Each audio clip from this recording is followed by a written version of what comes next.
আসসালামু আলাইকুম। আজকে আমি আপনাদেরকে দেখাবো শশাপাড়া।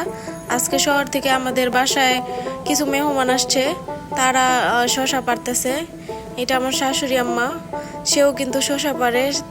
তারা শহরে থাকে। তারা আসলে আসছে আমাদের বাসায় বেড়ানোর জন্য। তারা শহরে থেকেই গ্রামের পরিবেশটা দেখে না, তো সেজন্য ঘুরে ঘুরে দেখতেছিল, আমিও সাথে ছিলাম। তো তারা দেখে খুবই খুশি, বলতেছিল খুব মাশাল্লাহ ভালোই হয়েছে। তারা আবার নিজের হাতে পারতেও ছিল। আর ওই দিন শশা এতগুলো হয়েছিল যে সত্যি দেখার মতো।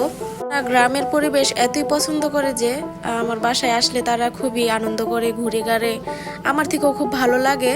তারা যখন নিজের হাতে শসা পারে, সবজি পারে, তারা খুব আনন্দ করে। আমার থেকেও তখন অনেক ভালো লাগে।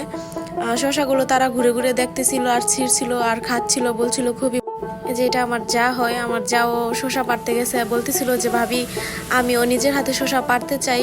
আমি বললাম যে পারো, সমস্যা নেই। সে পারতে যাচ্ছিল আর অনেক খুশি হয়ে যাচ্ছিল যে ভাবি নিজের হাতে প্রথম শসা তুলতেছি, তাও গ্রামের বাড়িতে। খুবই ভালো লাগতেছিল। সে শসাগুলোকে তুলে খুবই খুশি আর বলতেছিল ভাবি যে দেখুন শসাগুলো নিয়ে আসছি। সে যখন একসাথে শসাগুলোকে একসাথে করে তখন বলতেছিল ভাবি আমার অনেক ভালো লাগতেছিল, হাতগুলো ভরা শসা, দেখতেও খুব ভালো লাগতেছিল। তো আজকের ভিডিও এই পর্যন্তই। ভিডিওটি দেখার জন্য ধন্যবাদ।